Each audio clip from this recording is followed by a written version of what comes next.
I am so excited to have this special guest on this episode for you today. She has been described as the female Ted Lasso. Molly approaches life with a combination of grit and positivity, hence her personal moniker, Molly Positive Pants. She is deeply committed to her own personal growth, the potential of the people around her, and the success of the companies she leads. In March of 2019, she made a game-changing decision that altered the trajectory of her life. She decided to finally focus on her health. While gaining alignment in her health, Molly was awakened to the possibility that helping others overcome the obstacles that she has tackled is the key to impacting thousands of people using her unique, quirky brand of self-deprecating humor. In addition to working in corporate America, Molly coaches others on creating optimal health and wellness, actively mentors others, and embraces opportunities to speak or write about what she's learned along the way. I hope you enjoy this episode. Welcome to the Unleash Your Inner Radiance podcast with your host, Lisa Dorn.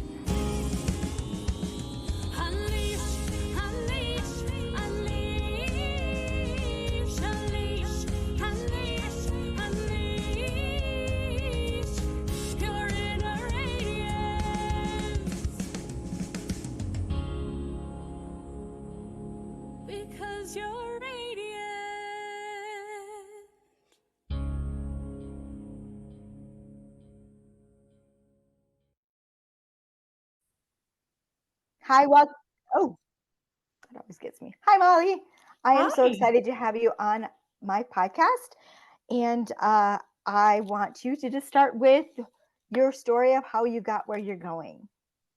Yeah. Well, I have always been a pretty kind of forward-thinking, ambitious person. Just growing up and in college, I struggled a little bit in my earlier years, but decided that I was going to try to, make a mark. I didn't know really what that was. But I found I was, really good in business. And so I've spent the last 25 years in corporate America and the last 15 in earnest, climbing the corporate ladder. It was just what I thought I needed to do. And, I had some skills, in that area. And so I did that. And when I got to the top, I realized that's not really what I wanted. It wasn't what I thought it was going to be. And, but through the process of doing that work and looking for the next thing and trying to achieve that next thing, my self-worth and my self-confidence became based in the validation that I received from others in the workplace. And that's just not a really great foundation to have your self-confidence and your self-worth based on that, because when that changes or that goes away, then you find yourself in a really vulnerable spot. And that's where I found myself about 3.5 years ago, and began to do some of the inner work to really shift my mindset and really question my motivations for doing the work that I was doing at the time, and have discovered through, I don't use the term struggle.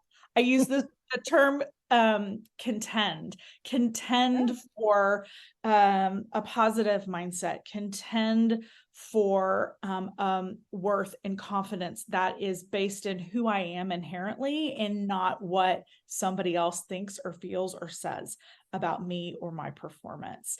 And learn some things along the way in contending that I'm just so passionate about sharing. I can definitely relate to that. I was in the legal field. I was a paralegal for 25 years. Yeah. And yeah, you really get caught up in how they perceive you. Sure. And you do get caught. So you get caught up in, I got caught up in that, and I got caught up in being a mom. Yes. But I did not like my job at all. But I did it. I kept doing it because yes, it brought in money, and Yeah, I it worked for a does. prominent law firm, and that had its perks and everything. But the day that I lost my job, it was like a weight was lifted right off my shoulders. Yes. And it was the weirdest, Yeah. almost out of body experience. And I Mm. literally called my mom and I'm like, I just lost my job. And I'm okay with it because I don't know that I want to do that anymore. Yeah. And I have gone back and done that work a little bit.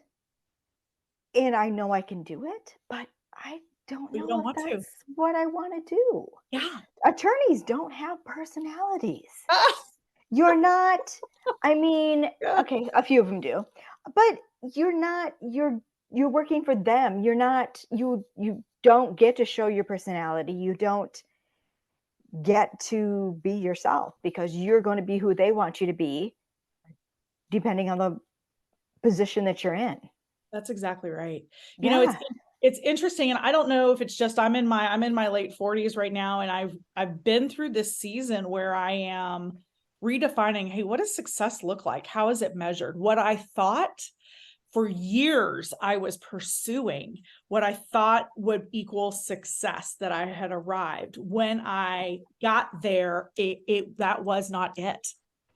And so to be in this kind of midlife space and say, okay, not necessarily I was wrong, but now I'm awakened to something more and something bigger, and it's not what I'm doing. That could be a pretty scary place to find yourself. Oh, And yes.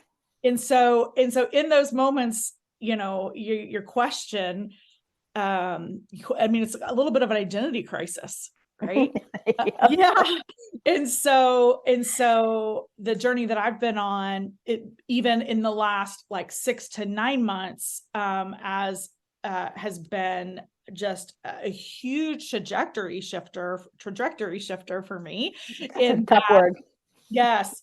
And I'm telling you, and because when we have enough self-awareness to step back and just evaluate, okay, and be honest with ourselves to say, okay, this isn't what I want. This isn't what I thought. And I am tired mentally and physically of trying to hold on or grasp to what I thought I wanted. The ability to kind of let go and say, okay, this is what it is. What do I want? And if it's different, then having the courage to pivot and Right. say, okay, I'm going to be in pursuit of something else. And I have to tell you, like, that is at the same time extremely freeing, but also extremely terrifying. Yes. But more so, but on the back end of that, the alignment and that congruence that you feel being in pursuit and aligned to what you feel you're called to, where you feel your strengths are, is very life-giving. It is. It took me a long time to get to this point. But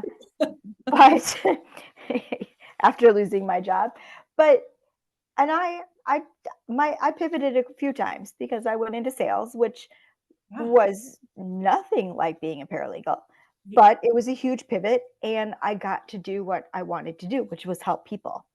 That's right. And it wasn't until my car accident a year and a half ago that left me standing there going, okay, I'm here.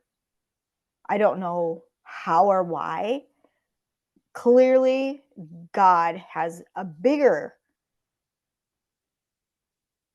direction for me to go. And I just need to figure out what that is. That's right.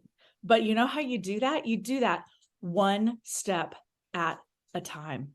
I don't know about you, Lisa, but like I'm a hashtag overthinker. Oh, me too. Perfectionist. Yes. Yeah. And so in those moments where you are faced with, I call them catalyst moments where it's like, okay, this is going to be a trajectory shifter, right?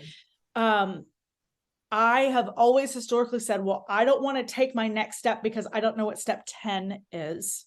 Yep. right? I can't project and see what's going to happen 10, 12, 20 steps down. So I'm just going to stay stuck. And what I found is that you just got to take the next best step. Yeah. The next Exactly. best. And then doors will be open, people will be brought into your life, conversations will be had. You'll, see a commercial, a TV show, a social media post, or something that sparks inspiration, awakening, all of those things that will help you take then the next step, right? Yep. And so, Those man small alive, I wish steps. I knew that in my 30s.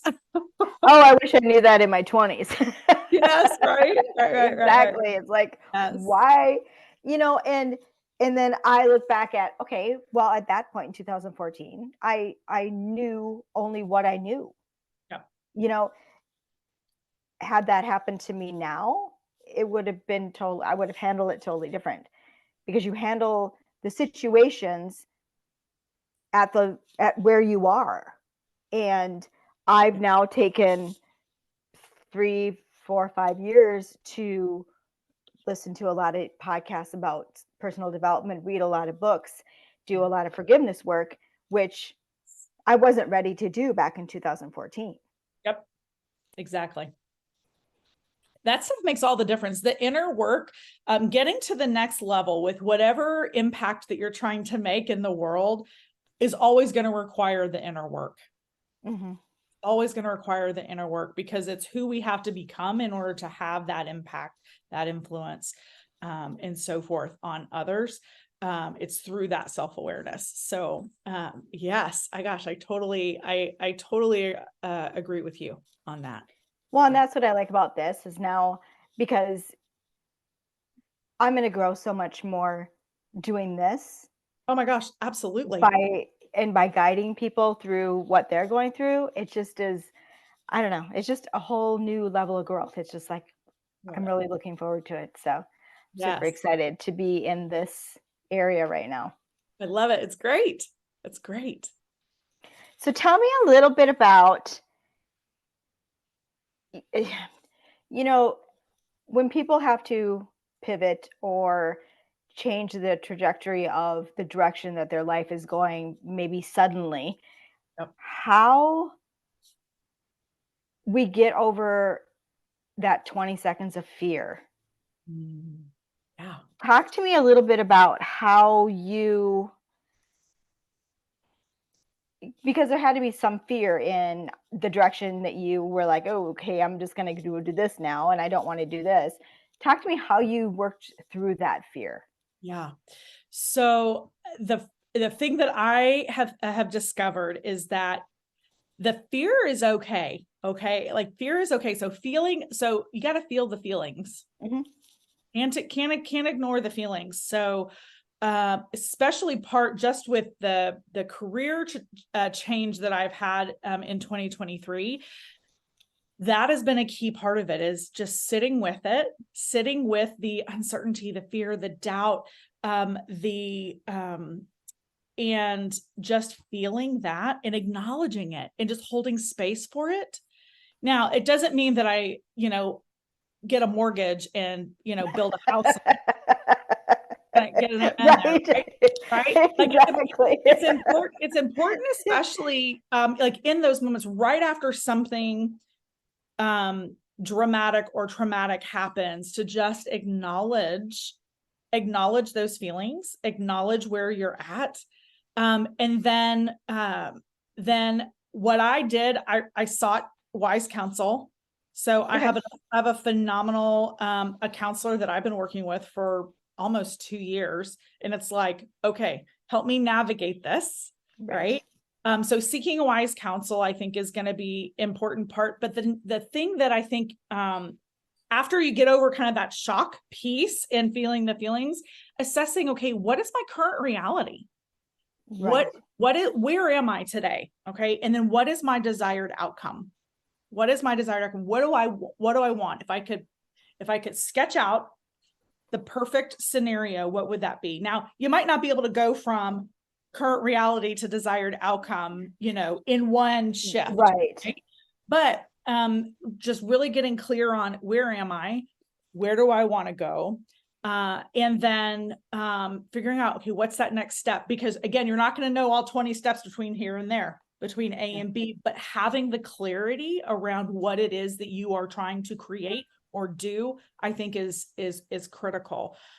Because that's when your mind is going to be open to, I don't know if you know reticular activating system, if you've heard of the RAS, but it's amazing. It's that ability, like when you, like my husband and I, we just bought a new to us red car. Well, now on the road, I see all the red cars, and I like, it's just like, I see it, and it's because it's the filter in our brain, right? Yep. And so being clear on where you want to go is going to be really important, because if your brain is going to filter and bring those things to your consciousness, into your, thinking head. So there's that piece. And then you've got to work within the construct that you're in, right? So for my scenario, what I was seeking was the ability to let go of certain responsibilities in my job, so that I could focus solely on the piece that was my gifting, that was my skill set, that got me excited every day.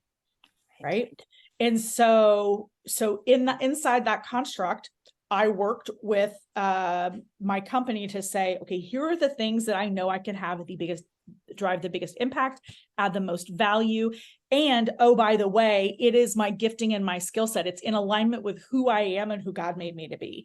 So if I can focus in this lane, let go of all of this other stuff, then I'm going to be a just tremendous more amount of value to you as your company. Right. Right.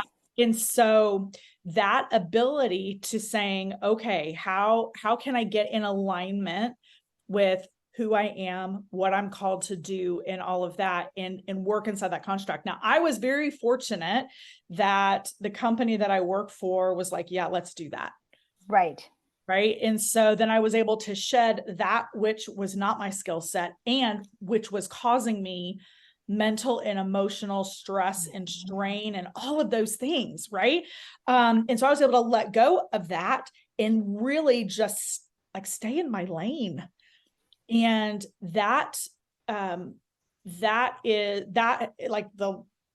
since I've had this kind of new scenario with my corporate work, I've never been happier in my corporate work ever. Oh, that's awesome. In like over 25 years.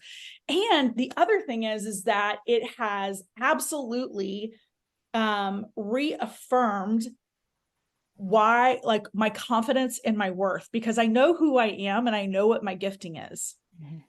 And that's so important. And so, and that scenario is something that I've added to my confidence resume, which is something I absolutely want to share with your audience, this amazing tool that I've learned about building confidence. Because I think we've all struggled with confidence. Right? Oh gosh, yes. Yes. Yeah. And so I think many years ago, when I was in pursuit of climbing the corporate ladder, I had hired an executive coach to help me just at that stage do a level up, right? And help. And one of the things that we worked on was confidence. And what she shared with me is this idea that we have been building confidence our entire lives. But our memories are very short. Okay. So we don't remember the badass things that we've done in our lives. No, we don't. You don't remember those. And so this idea of building your confidence resume, and I've got mine, I'll show it to you here in a minute, but I've got this confidence resume and the series of prompts that helps recall the things that you've done in your life. Right. And so I love, there's so many definitions of success or of confidence, but my favorite is that confidence is the memory of success. So when we can think about that, right? Confidence is the memory of success. And so what we do when I work with folks and take them through the same exercise my executive coach took me through, we ask questions like, what is something that you've done in your life that you knew would be hard, but you did it anyway? Right? Yeah, that's, for a lot of people, that would be a hard question to answer. Well, so that's okay. I've got lots of them. I've got lots of prompts. But to think about, like, what's one thing that I knew that would be hard that I did it anyway? Like, I signed up for a half marathon and I couldn't run from here to there without falling over. I signed up to say I would be a podcaster, and that took me 20 seconds of standing there going, whoa, what did I just do? Yes, that is exactly right. That goes on your confidence resume, right? The ability to say, after working for that law firm for so many years and to have lost that job and have the opportunity to pivot to something that is more in alignment with who you are and your calling and what you want, something that lights you up, that is courage to do that, right? That is a badass thing that you've done that goes on your confidence resume. When was there a time in your life when you felt unprepared, but you moved forward anyway? When did you do something when you were scared or anxious or excited, but you did it anyway, right? What is something that you've done that you'll never do again, but you're glad you said you did it, right? Okay. So, yeah. So, I mean, what are the things that you're really proud of? The things that you've achieved? What are the things that you did when you felt that you were challenged and you succeeded, or that when you were challenged and you failed? Right. So we've got just these prompts to get you thinking about all these things that you've done in your life and you go all the way back, right? Big or small, it doesn't make a difference. You don't have to qualify it for anybody else, but the idea is that you write them down. And so I've got a list here of all of the things on my current confidence resume. This is a living, breathing thing. You can add to it. But here's the gold with this, Lisa. Here's the gold, is that you create this list, you add to it as things come up. And when you are in moments of fear, doubt, uncertainty, when you're not sure what you should do, when you're scared or feeling challenged or feel like, I don't know step 10, I'm scared to take step 2, what do? You pull out your confidence resume and you read through all of the things that you have done in like times, and you pull on that feeling that gives you. And then you take your next step. I love that. Love that. I'm going to use that. Please, by all means, yes, by all means. And I'm happy to provide some resources for your show notes and all of these things, because it is, we have short memories. We do. Like, we have done things like you recovered from your car accident. Right. That wasn't hard. There were days you probably wanted to give up, but you didn't. Right. That was hard. Yeah. Those are things. Those were physically hard, emotionally, mentally hard, but things that you persevered in. We have to document those things and go back to them so we can go back to that feeling, that pride. Feeling the joy of having crossed the finish line in a half marathon that I signed up for 14 weeks prior, right? I say I ran a half marathon. I actually jogged and walked it. There was more walking, you finished. The finish line. Exactly. Right? I never thought in a million years I could do that. I never thought that I could lose 50 pounds and take my health back, which was another trajectory shifter in my life. Right? We have done all of these things that, like, it is proof. It is visible proof that we've been building confidence our entire lives. I love my friend Katie Langford, who shared this with me. It's like, we just need to dial back into those things that we've done. And then draw on that strength. Yes. Yeah, because when you stand there and you don't have the confidence, and you're like, oh, who says I can do this? Or why am I qualified for that? Or you see a job posting and you're like, oh, I can't do that because I don't have that, and that. It happens for everyone. It does. You just don't, you don't have the confidence. And I'm really looking forward to starting a confidence resume. Yes, absolutely.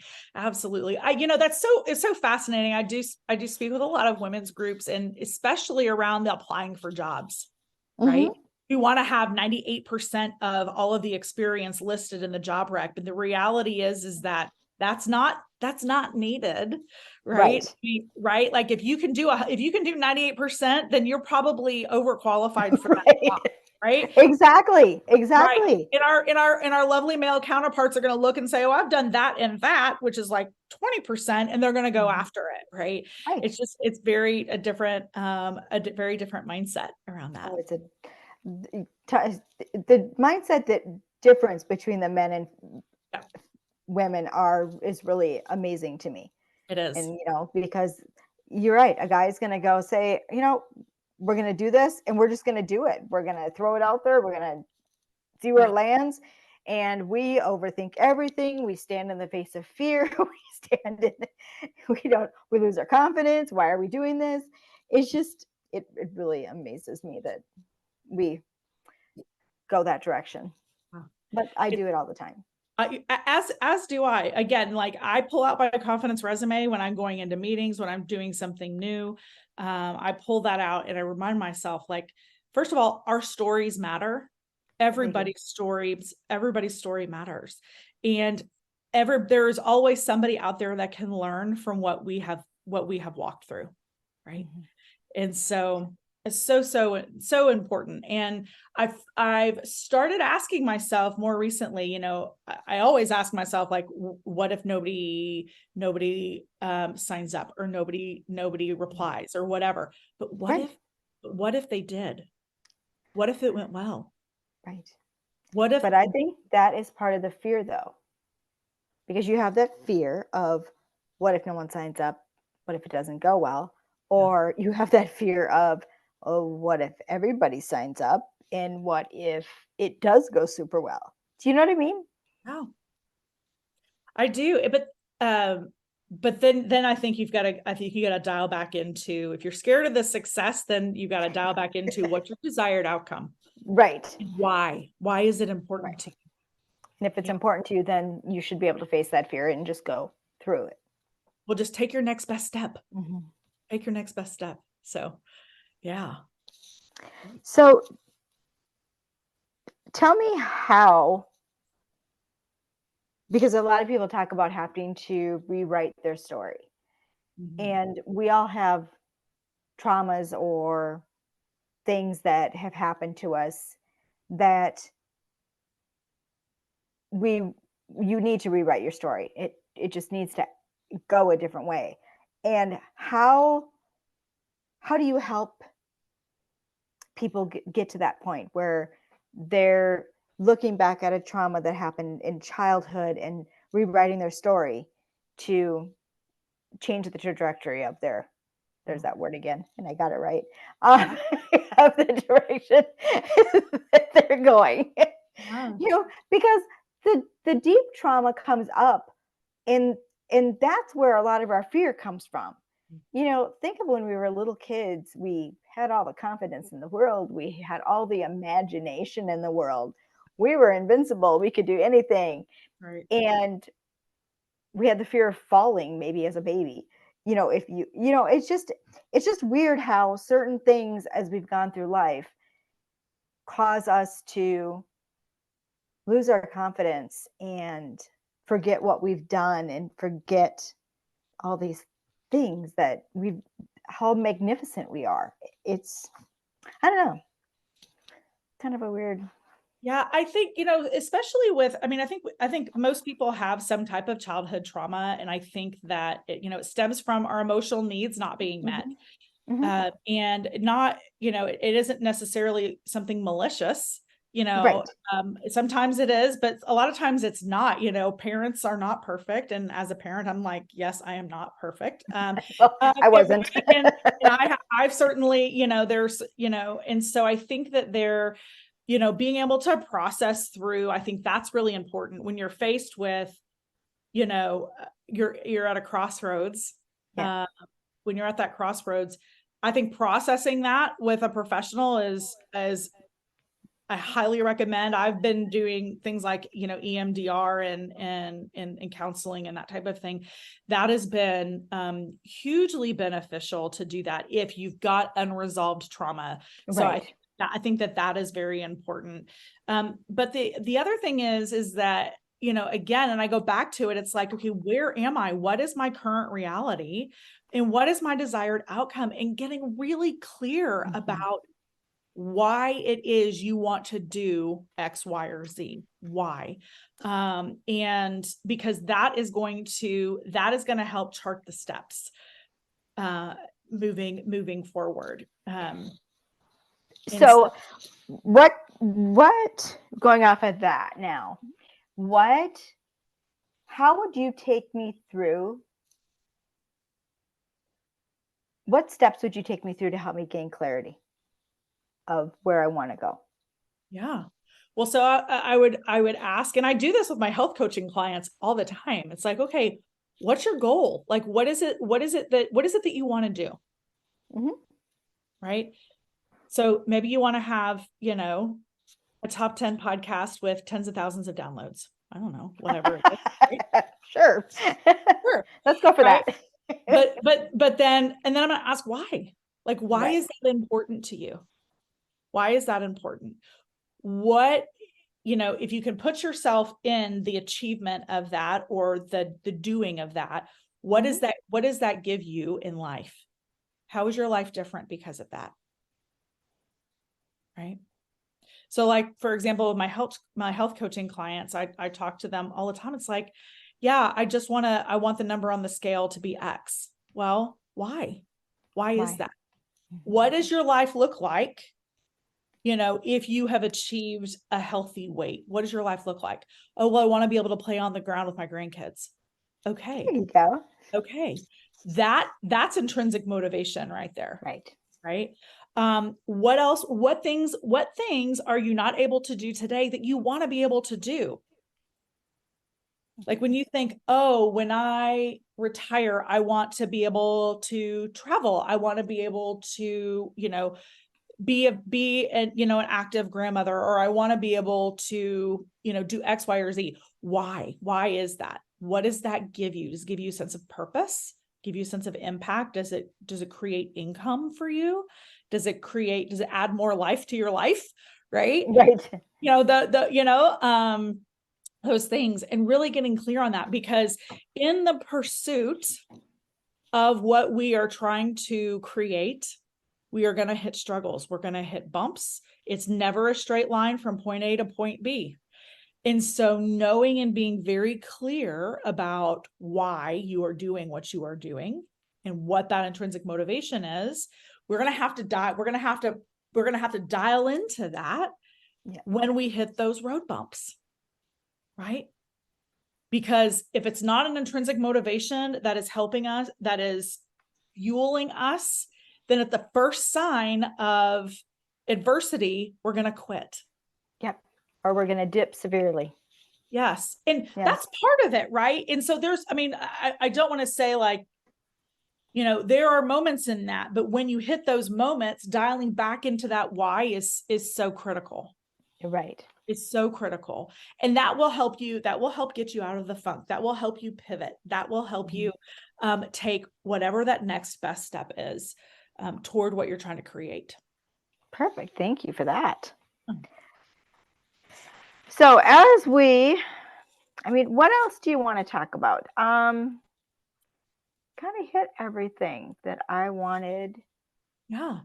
I have one more tool I would love to share with your audience. Perfect. One more tool, and it's about reducing our self-doubt and reducing the, now I'm a child of the 80s and 90s. Okay. So it's a negative talk, like a negative tape in my head. It's a tape, not like a CD. It's a tape. Where the little thing comes out and you got to pull it out. 100%. Absolutely. So the negative tape. And so in those moments, and I don't know if you can relate here, but I'm not talking about being like in a state of like, fight or flight or anything like that, but you're going through your day and you're doing the things, but you've got this kind of white noise tape going through your head saying, you're not good enough. Your story doesn't matter. You'll never be able to do X, Y, or Z, right? It's just this tape that goes through your head. And so that's what I'm talking about. So how can we shift that negative talk track, that negative mental tape that plays in your head, in a very profound way. This is a tool that I learned from my friend Sarah Centrella. She's absolutely amazing. If you're not following her, she's amazing. And it's called mental tennis. And what this is, so let me set it up. So our brains don't know the difference between a truth or a lie when it is told something repetitively. Okay. So if our brains don't know the difference, then we might as well tell the best possible version of what we want. Right. Mhm. So how mental tennis works is initially you practice some metacognition, which is very, very basically thinking about what you're thinking about. Okay. So dialing into that kind of white noise mental tape of negative thoughts that that play in the background, right? So actually tapping in and saying, okay, what am I thinking about? And jotting that down. Okay. So you're writing down, what are those negative thoughts? What are those things that I hear on repeat that I consistently tell myself? Okay. Then what we do after, and I literally, when I'm playing mental tennis, I'm jotting that down. And then right next to those negative cognitions or those negative thoughts, we're writing the logical opposite. So if I'm thinking, my story doesn't matter, the logical opposite is my story does matter. Or I'll never be able to lose all of this excess weight. I can lose the weight, right? I am worthy. So you're writing down literally the logical opposite of those statements. And then you start to play your game of mental tennis. So picture it with me. You're on a tennis court and you've got the automatic ball feeder feeding you balls and you're practicing your swing. Okay. The ball feeder is sending over those negative thoughts your way, right? You're unworthy. You're not worth it. Your story doesn't matter. And all of those things. Okay. So when that negative thought gets served up in your head, you are going to come back and either say in your head or out loud, but very consciously, I am worth it. I am worthy. My story matters, right? So you are going to actively recite, think, or say that logical opposite. Okay.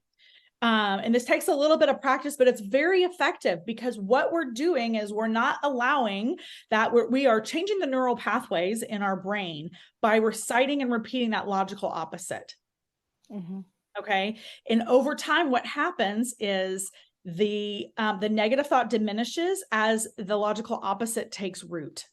Okay. And you won't be saying those things in your head.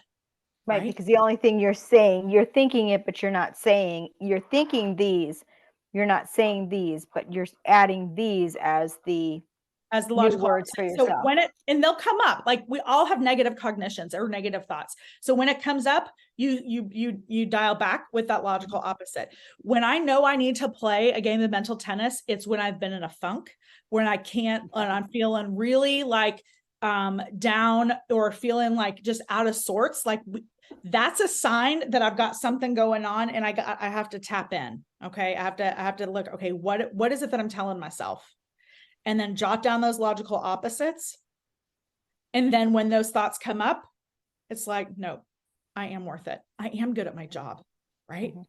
In those things. Now to supercharge that. So what's interesting is those logical opposites, in my experience, those logical opposites are all things that I want to be, do, and create in my life. And so to supercharge it, to go in and say at the beginning of my day, so I have a very structured morning routine that sets my day up for success. And one of those things is to repeat those logical opposites. So that is like taking vitamins for your mindset first thing in the morning. So you're starting your day saying, I am worth it. My story matters. I am healthy. I am a great mom. Right? All of these things, like I am worth it. All of these things where I struggle with these negative thoughts. Right. You start your day repeating that logical opposite. And it's like supercharging your mindset in the morning. Yeah. That inner critic will get all of us. 100%. And there'll be times when it's louder. Yes. And so forth. And then that's when you gotta play your mental you tennis. really need it then. You really Yes. need it then. Yes. Absolutely. That is a really good idea. I've written down, so I've kind of done a version of this, but where I literally kept a note of what I was thinking. Yes. But and I did it more to acknowledge it. Also okay. So I think this is going to, that's a better way of doing it. Because all I did was acknowledge. It looked and went, okay, I said this many times, this many. Well, now I just added up all the things that I just said Yeah. about myself. So it's time to reframe it. It's time Right. to reframe it, right? And Right. even if the logical opposite has not actually, like, you've never experienced that in the physical realm, like, that is okay. Okay. Because again, our brains don't know the difference between a truth or a lie. So Right. let's tell the best possible version we can. Right. Right. And so it doesn't make a difference because our brains don't know the difference. And so now again, like if you are in like a heightened like fight or flight, or you've got dysregulated nervous system, you've got to get into a regulated state before you this, in my opinion, works Right. beautifully. So but yeah, mental tennis, right? So Nice. yeah, I like that. Yeah. So is there anything that you want to share with me that you have not shared yet? Oh goodness. Let's see. We're building confidence every day of our lives, right? It doesn't stop. And it is a muscle. So if you stop dialing into building that confidence resume and all those things, then it will atrophy, but you can get it back, right? Right. Everybody's story matters. Yes, it Everybody's does. Yeah. And being in alignment with who you are, being aware of who you are, what your gifts are, and then and then living in that alignment is one of the most freeing things you can do. Thank you. You're welcome. Thank you so incredibly much for being on my podcast. I have thoroughly enjoyed our discussion, and I look forward to getting the confidence resume sent over so that I can add that in the show notes. And thank you. And I hope that we can do this again in the future. I would love to. It's great. Perfect. Okay. Thank you. Yeah. Welcome, friends, to another episode of Unleash Your Inner Radiance. I'm your host, Lisa, a certified life, wellness, and transformation coach, and I am thrilled to have you here with me today. In this episode, we explore the art of self-love, self-care, and personal growth. We'll dive deep into topics that touch the core of our existence, from overcoming self-doubt and negative self-talk to finding inner peace through self-discovery. But we're not just talking about it, we're providing you with practical tools and insights to help you navigate your own journey toward a more balanced, harmonious, and purposeful life. So if you are ready to unleash your inner radiance, let's dive in. Stay tuned for a transformative conversation that might just be the spark you need to light up your path.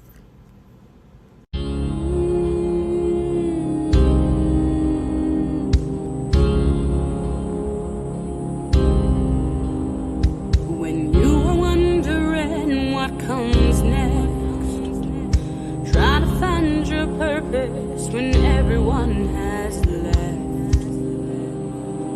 You gave them your all, and now it's hard not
because you're